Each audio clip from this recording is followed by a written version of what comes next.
ఎంతో కాలం క్రితం అడవిలో ఒక చిన్న ఇంటిలో మదర్ గోట్, దాని బుజ్జి లిటిల్ గోట్స్ అల్లరి చేస్తూ సంతోషంగా జీవించేవి. లిటిల్ గోట్స్ ఎంతో ముద్దుగా ఉండేవి, ఆట బొమ్మల్లా. అందరి తల్లుల్లాగానే మదర్ గోట్ తన పిల్లల్ని ఎంతో ప్రేమించేది. అడవి జంతువులన్నిటి నుండి రక్షిస్తూ ఉండేది. ఒకరోజు భోజనం వెతకడానికి బయటికి వెళ్లే ముందు తల్లి లిటిల్ గోట్స్ని పిలిచి ఇలా చెప్పింది. నా ప్రియమైన పిల్లల్లారా, నేను అడవిలోకి వెడుతున్నాను. ఎవరు వచ్చినా తలుపు తీయొద్దు. తోడేలు లోపలికి వస్తే అది మనందరినీ తినేస్తుంది. వేషం మార్చుకుంటూ వచ్చి మిమ్మల్ని తినాలని చూస్తుంది. మేము దాన్ని ఎలా గుర్తుపట్టాలి? తోడేలు గొంతు బొంగురుగా ఉంటుంది, నా గొంతు తీయగా ఉంటుంది. బొంగురుగా ఉందంటే అది తోడేలే. ఇలా చెప్పి బయలుదేరుతుండగా తల్లి మేకకు ఏదో గుర్తొచ్చింది.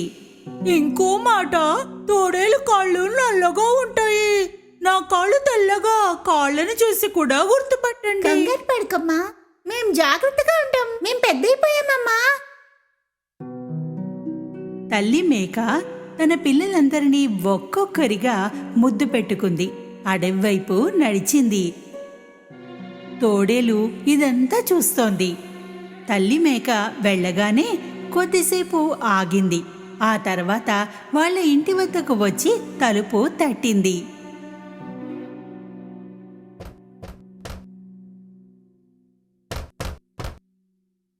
ఎవరది? ముద్దు బిడ్డల్లారా, తలుపు తీయండి.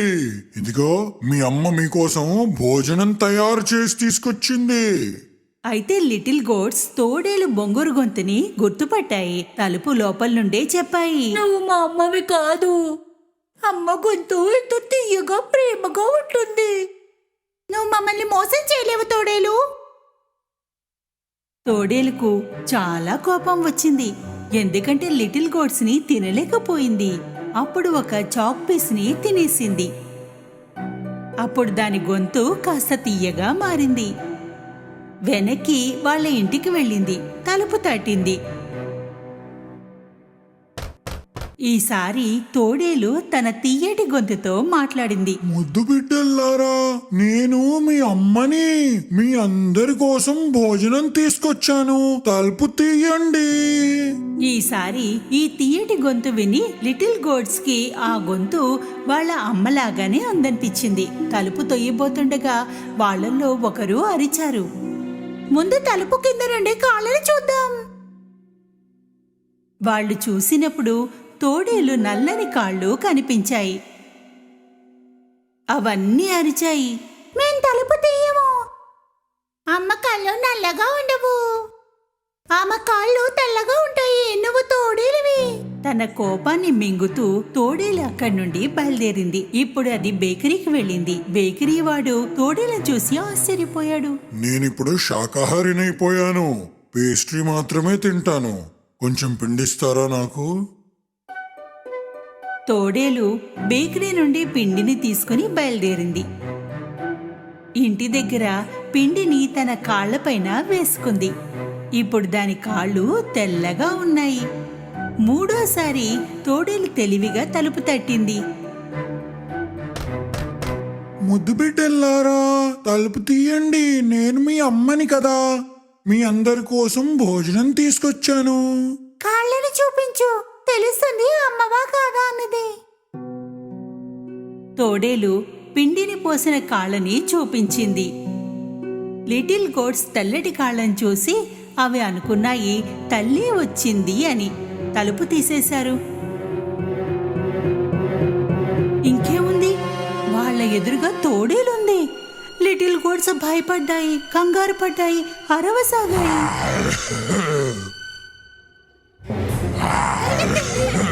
ఎక్కడ దాకా పరిగెత్తుతారు?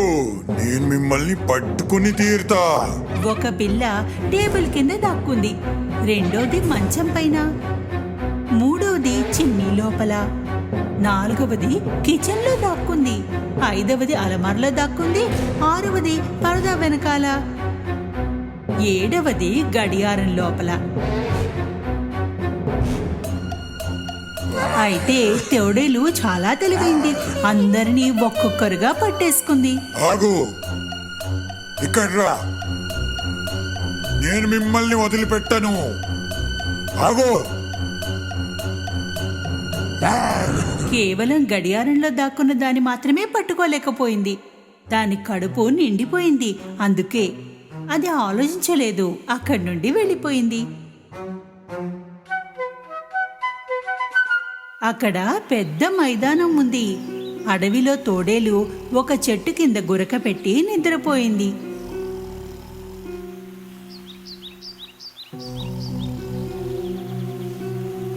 కొద్దిసేపటిలో మదర్ గోట్ ఇంటిని చేరుకుంది.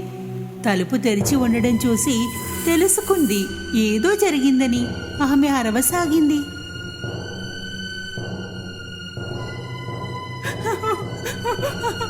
నా పిల్లలారా! ఇంటికి చేరగానే ఆమె కంగారు పడింది. మొత్తం ఫర్నిచర్ పడి ఉంది. పరదాలు చిరిగి ఉన్నాయి. మంచం చిందరవందరగా ఉంది. తలగడ, దుప్పటి ఇక్కడ పని ఉన్నాయి. మదర్ గోటుకి తన పిల్లలు ఎక్కడా కనిపించలేదు. ఒక్కొక్కరిని పేరు పెట్టి పిలిచింది. ఎవరూ దొరకలేదు. అప్పుడు 7వ పిల్ల పేరు పిలిచింది. ఒక గొంతు వినిపించింది. నేను గడియారం లోపల ఉన్నా అమ్మా. తల్లి మేక ఆ గడియారం దగ్గరకు వెళ్ళింది. అక్కడి నుండి తన పిల్లని తీసి కౌగిలించుకుంది. లిటిల్ గోట్ తల్లికి మొత్తం జరిగింది చెప్పింది. ఆ తోడేలు వచ్చింది. వేషం మార్చుకుని వచ్చి అందరినీ తినేసింది.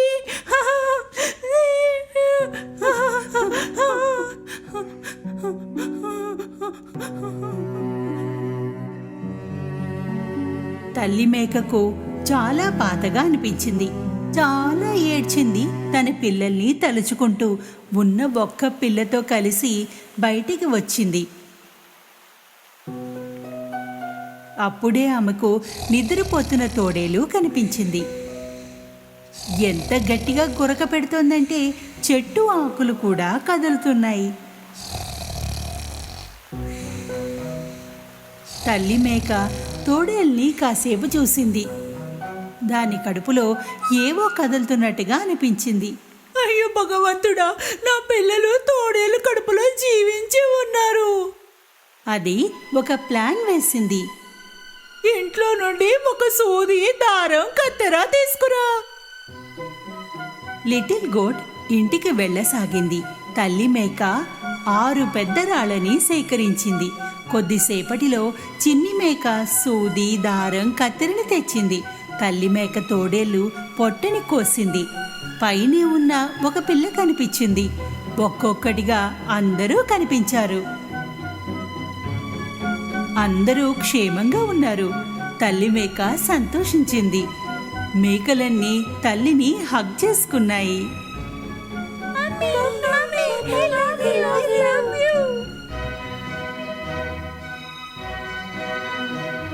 సంతోషంతో గంతులు వేశాయి. నా పిల్లలారా, మీకేమీ కాలేదు కదా? తల్లి మేక తోడేలు కడుపులో మొత్తం రాళ్ళని పెట్టేసింది. తర్వాత సూది దారంతో కుట్టేసింది. తోడేలు ఎంత గాఢ నిద్రలో ఉందంటే దానికి ఏమీ తెలియలేదు. తోడేలు లేచాక నిలబడింది. దానికి కడుపులో చాలా నొప్పిగా అనిపించింది. ఎన్నో మేకలు తినేసినందుకు కడుపు నొప్పి అనుకుంది. చాలా దాహం వేసింది. నది వైపు నడిచింది నీళ్లు తాగడానికి. నడుస్తున్నప్పుడు రాళ్ళు కొట్టుకోసాగాయి.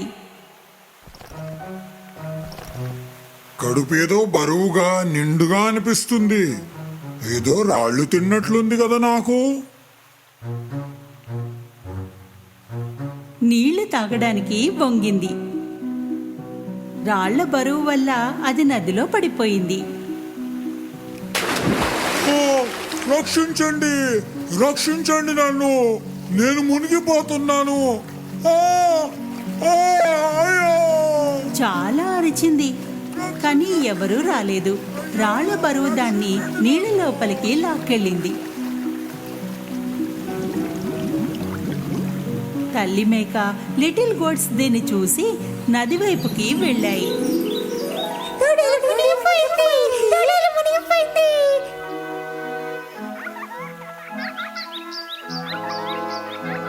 అందరూ గంతులు వేశారు. ఆ రోజు నుండి మదర్ గోట్ తన 7 లిటిల్ గోట్లు జీవితం తమ ఇంట్లో సంతోషంగా సాగింది.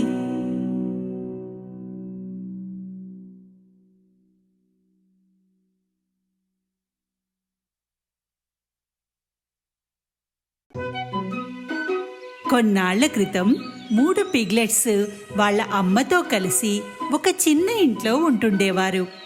ఆ ఇంటిని వాళ్ళు వదిలి వాళ్ళ కాళ్ళ మీద వాళ్ళు నిలబడాల్సిన సమయం వచ్చేసింది. వాళ్ళ అమ్మ ఆ ముగ్గురిని తన దగ్గరికి పిలిచింది. నా పిల్లల్లారా, ఇప్పుడు సమయం వచ్చేసింది. మీరు ప్రపంచాన్ని చూడాలి. ఈ కొత్త జీవితాన్ని ప్రారంభించండి.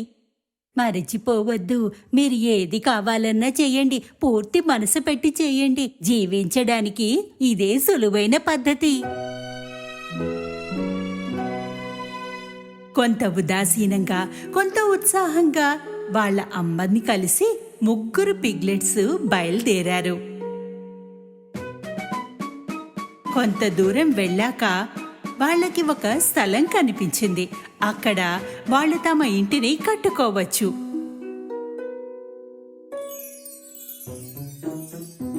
అందరికంటే చిన్న పిగ్లెట్ గడ్డితో తన ఇంటిని కట్టుకోవాలని చూశాడు. అతను అనుకున్నాడు ఫటాఫట్గా సులువుగా చేసేయచ్చు అని. ఆడుకోవడానికి బోలెడు సమయం ఉంటుందని. చిన్నవాడి ఇల్లు 1 రోజులో కట్టేయడం అయిపోయింది. వాడు తన అన్నలకు చెప్పాడు, చూడండి, నా ఇల్లు అయిపోయింది. పెద్ద పిగ్లెట్ ఆ ఇంటిని చూసి ఇలా అన్నాడు, అరే, ఈ ఇల్లైతే అస్సలు గట్టిగా లేదు. మనం ఆ జంతువుతో ఎలా రక్షించుకుందాం? చిన్నవాడు పెద్దవాడి మాటల్ని లెక్క చేయలేదు. టెన్షన్ తీసుకోకు, ఏమీ కాదు. మళ్ళీ తర్వాత అనొద్దు, ఎవరు చెప్పలేదని. మధ్య పిగ్లెట్ తన ఇంటిని కర్రతో కట్టాలని అనుకున్నాడు. అడవి నుండి కర్రల్ని సేకరించి తన ఇంటి పనిని మొదలుపెట్టాడు. 3వ రోజు కల్లా మధ్యవాడి ఇల్లు కూడా సిద్ధమైంది. ఈ ఇల్లు గడ్డి ఇల్లు కంటే కొంచెం మన్నికైనది. పెద్దవాడు ఆ ఇంటిని చూసి చెప్పాడు, నీవు చాలా కష్టపడి కట్టావు ఇల్లుని. చాలా అందంగా ఉంది. కానీ ఇల్లు జంతువు నుండి రక్షిస్తుందా మనల్ని? మధ్యవాడు చెప్పాడు, ఖచ్చితంగా సేఫ్ గా ఉన్నారు. మీరెందుకు టెన్షన్ పడుతున్నారు? తరువాత అనొద్దు, ఎవరు చెప్పలేదని.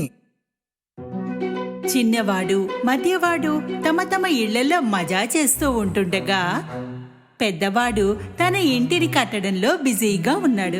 అతను ఇటుక సిమెంట్తో తన ఇంటిని కట్టుకుంటున్నాడు. మిగిలిన ఇద్దరికీ అనిపించింది అతను ఊరికే కష్టపడుతున్నాడు అని. వాళ్ళు ఆడుకుంటూ సమయాన్ని గడిపేస్తున్నారు. మాలాగా త్వరగా ఇంటిని కట్టుకోకుండా ఇంత ఎందుకు కష్టపడుతున్నావు? ఎంత భయపడతారు? పెద్దవాడు వాళ్ళ మాటల్ని లెక్క చేయలేదు. మొత్తం 7 రోజుల్లో అందమైన దృఢమైన ఇంటిని కట్టుకున్నాడు. మర్నాడు ఆకలితో ఉన్న ఒక తోడేలు వాళ్ళ ఏరియాకి వచ్చింది. దానికి గడ్డి ఇల్లు కనిపించగానే ఆగిపోయింది. చిన్నవాడు సోఫాలో కూర్చుని విశ్రాంతి తీసుకుంటున్నాడు. తోడేలు తలుపు తట్టింది.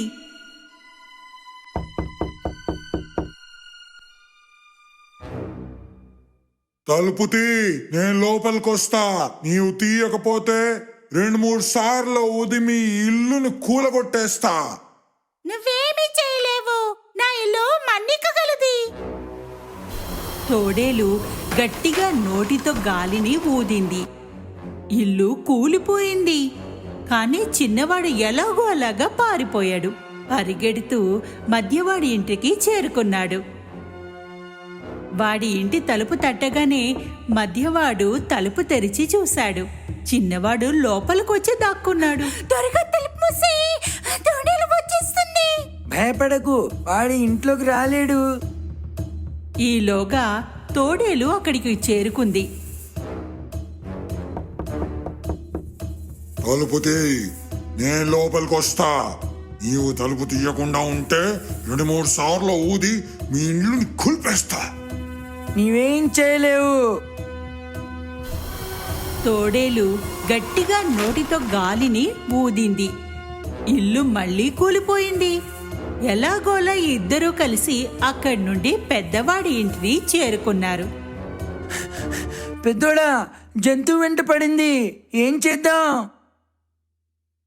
పెద్దవాడు వాళ్ళకి ధైర్యం చెప్పాడు. నీవు టెన్షన్ పడకు, అలా ఏమీ కాదు.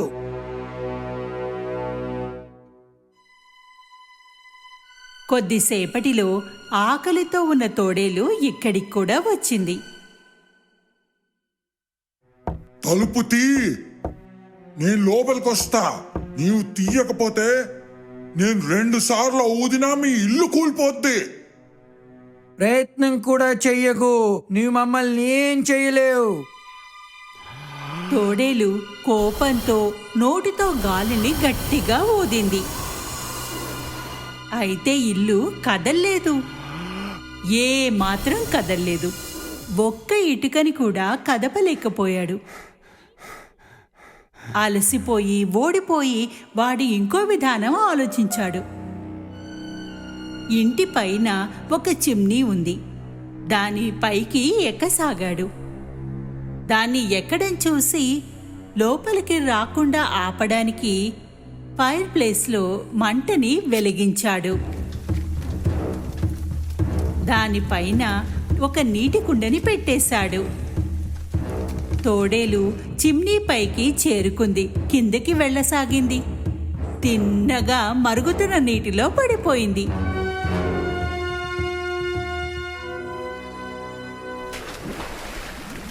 అరే అరే, నన్ను రక్షించండి, రక్షించు, కాలిపోయింది, నన్ను రక్షించు. తోడేల్ని ఓడించాక పిగ్లెట్స్ సంతోషంతో ఒకరిని ఒకరు హత్తుకున్నారు. ముగ్గురు సోదరులు కలిసి మర్నాడు ఈ కథని చెప్పడానికి తల్లి వద్దకు వెళ్లారు. చిన్నవాడు ముందుగా మాట్లాడాడు. నువ్వు సరిగ్గా చెప్పావు. ఏ పని చేసినా పూర్తి మనసుతో చెయ్యి అని, మనసు పెట్టి చెయ్యి అని, అప్పుడే విజయం సాధిస్తాం. ఆ రోజు నుండి చిన్న మధ్యవాడు కలిసి బద్ధకాన్ని వదిలి పెద్దవాడిలా కష్టపడసాగారు. సంతోషంగా జీవితాన్ని సాగించారు.